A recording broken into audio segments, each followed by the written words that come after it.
बस 2 मिनट आप लोग चैट बॉक्स में मत लिखिए। एक बार ऐसे ना डिस्ट्रैक्शन होता है। एक बार मैं आपको एक्सप्लेन कर दूं, सबकी क्वेरीज एंड में लूंगा, अपने अपने पेपर पे नोट डाउन करते रहिएगा। मैं सबकी इंडिविजुअली एक एक लूंगा, डोंट वरी। चलिए, जमाकोल प्रश्न जो है वो कंप्लीटली साउथ इंडियन चार्ट पे बेस्ड है। जैसे हम यहाँ पर देख रहे हैं, साउथ इंडियन चार्ट हम सबको पता ही है। जिनको कुछ इसमें डाउट्स रहेंगे उसको भी मैं फर्दर एक एक करके हर एक प्रोस्पेक्ट को एक्सप्लेन करता चलूंगा। ठीक है। सो जमाकोल प्रश्न जो है वो साउथ इंडियन चार्ट पे बेस्ड है और ये तमिल की थ्योरी है। वहां पर इसको ज्यादा प्रैक्टिस किया जाता है। तो जमाकोल डिराइव कहां से हुआ? जमाकोल डिराइव हुआ 2 वर्ड से, जमा प्लस कॉल। जमा का मतलब क्या है? जमा मतलब फिक्स्ड। हमारे एक दिन में 24 घंटे होते हैं, ये फिक्स्ड है, इसमें कोई वेरिएशन नहीं होता है। तो जो 24 घंटे है ना, उसको हमें इसके अंदर 16 पार्ट्स में डिवाइड कर देते हैं। 8 जमा मॉर्निंग के, 8 जमा नाइट के। अब हमें समझ में आ गया कि भाई जमा क्या है? जमा है फिक्स्ड। फिक्स्ड होता है ना 24 आवर्स। ठीक है। आवर्स क्यों लिया? क्योंकि हम सबको पता है कि ये टाइम बेस्ड थ्योरी है। तो एक दिन में 24 घंटे होते हैं और 2 जमा होते हैं, मॉर्निंग और इवनिंग, नाइट। तो मॉर्निंग के अंदर 8 जमा, नाइट में 8 जमा। 24 आवर्स को 16 पार्ट्स में डिवाइड किया, यानी कि एक जमा जो है वो 90 मिनट्स का होता है जी। ठीक है। एक जमा जो है वो 90 मिनट्स का होता है। अब देखिए, 8 जमा है, इसको अगर हम 90 से करेंगे तो कितना आएगा? 12 आवर्स आ जाएंगे ना। 8 जमा है, 90 मिनट्स ईच। तो 8 मॉर्निंग के अगर हम करें तो 12 आवर्स, 8 नाइट के करेंगे तो हम 12 आवर्स, 12 प्लस 12 24 आवर्स। तो हमारा जमा कंप्लीट हुआ, इसे बोलते हैं जमा। और कॉल का मीनिंग क्या होता है? प्लैनेट्स। कॉल का मीनिंग है प्लैनेट्स। यहीं से हमें यह वर्ड मिला जमा कॉल। यानी कि इस 24 घंटे को हमने 16 हिस्सों में डिवाइड किया, 8 सुबह 8 शाम, 90 मिनट्स ईच। उसमें प्लैनेट्स की क्या मूवमेंट रहेगी, जमा कॉल, उससे हमें यह थ्योरी मिली। प्लैनेट्स की मूवमेंट को स्टडी करेंगे इस जमा के अकॉर्डिंग। ठीक है। अब इसके लिए हमें सबसे इंपॉर्टेंट टूल्स क्या चाहिए? इसमें प्रिडिक्शन होती कैसे है? तो सबसे इंपॉर्टेंट जो हमें सबसे पहला यहां पर टूल चाहिए, दैट इज उद्यम। ये मोस्ट एसेंशियल चीजें मैंने आपको यहां पर लिखी है जो हमें चाहिए। उद्यम। उद्यम का मीनिंग क्या है? यहां पर उद्यम ही लगना है आपके लिए, कोई सेपरेट लगना नहीं, कोई कुछ नहीं। उद्यम इज एवरीथिंग। तो उद्यम इज द मोस्ट पावरफुल, ये सबसे ज्यादा पावरफुल टूल है उद्यम।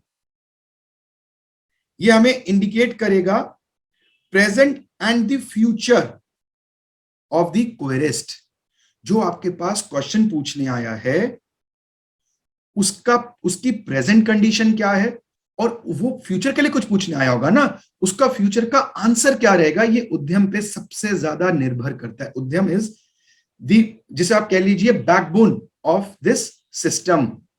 यही लग्न है, यही सब कुछ है, इसमें कोई सेपरेट लग्न नहीं बनेगा। जो भी कुछ कैलकुलेट करेंगे हम उद्यम से ही करेंगे। ठीक है।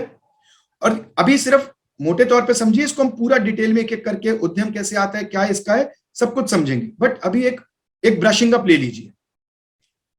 आरूढ़म, उद्यम समझ में आया ना? Present and the future, very important. आरूढ़म ये भी बहुत पावरफुल है। आरूढ़म हमें बताता है the intentions of the querist, उसके दिमाग में क्या चल रहा है, उसकी इंटेंशंस क्या है। और ये हमें पास्ट अकरेंसेस भी बताता है। पास्ट में इस जातक के साथ क्या हुआ, या इसने क्या परेशानी का सामना किया, या अच्छा रहा। तो एक बार के लिए पास्ट हैपनिंग्स जो हैं वो हम आरूढ़म से देखते हैं। ये भी एक बहुत इंपॉर्टेंट टूल है, बहुत पावरफुल टूल है। जैसे कि इवेंट जो ऑलरेडी अकर्ड है, अगर आपको आज किसी चीज की न्यूज मिलती है तो वो तभी मिलती है ना क्योंकि वो इवेंट ऑलरेडी हो चुका है, ऐसा ही होता है ना। तो ये आरूढ़म है, ऑलरेडी इवेंट अकर्ड, आरूढ़म से देखा जाता है। पास्ट हैपनिंग्स आरूढ़म से देखी जाती है। आप इसको जब डिटेल में समझेंगे तो आप क्वेरिस्ट के पास्ट प्रोस्पेक्ट को झट से पकड़ लेंगे। कि इसके साथ पास्ट में ऐसा हुआ, कोई भी क्वेश्चन हो रिलेटेड टू जॉब है, मैरिज है, कि पास्ट में ऐसा हुआ, अब इसकी प्रेजेंट कंडीशन क्या है वो हम उद्यम से देखेंगे। दो चीजें क्लियर हुई हमें। कविपु, कविपु क्या है? ये आपको वर्ड्स जो नए लग रहे हैं ये तमिल वर्ड्स हैं, इसलिए थोड़े से ये प्रोनाउंसिएशन में ऐसे लग रहे हैं, उद्यम, आरूढ़म, कविपु। इनकी कैलकुलेशंस, इनके प्रोस्पेक्ट सब समझाऊंगा, बहुत इजी है, ठीक है। और सॉफ्टवेयर तो मैंने आपको बोला ही था, मैं आपको समझा दूंगा, डोंट वरी। कविपु क्या है? कविपु है to know the hidden secrets of the query. अच्छा देखिए, कभी कभी ना क्या होता है कि आपके पास कोई क्वेरिस्ट आता है ना, तो वो आपको ना अपने अंदर की हिडन चीजें नहीं बताएगा, नॉर्मल प्रोस्पेक्ट बताएगा। आपको ना ऐसे लगे ना कि कुछ यार अंदर का सीक्रेट समझ नहीं आया, कुछ देखना चाहता हूं, want to go deep into the question, तो आपको कविपु को समझना पड़ेगा। कविपु टेल्स दी हिडन सीक्रेट्स, ठीक है। और कविपु क्या बताता है जी? लॉसेस, जिस भी खतरा, आप ऐसा समझ लीजिए कविपु इज इक्वल टू मल्टीपल राहुस, इतना ज्यादा पावरफुल होता है। प्रिडिक्शन के अंदर कविपु की placement is very important. Failure of your कोई क्वेरी, जो भी आपसे कोई पूछ रहा है, उसका फेलियर या सक्सेस काफी हद तक कविपु पे डिपेंडेंट है। मैं आपको ये बोल सकता हूं कि कविपु is the deciding factor for this प्रश्न। कविपु डिसाइडिंग फैक्टर है प्रश्न का। जमाग्रह है, ठीक है, जमाग्रह।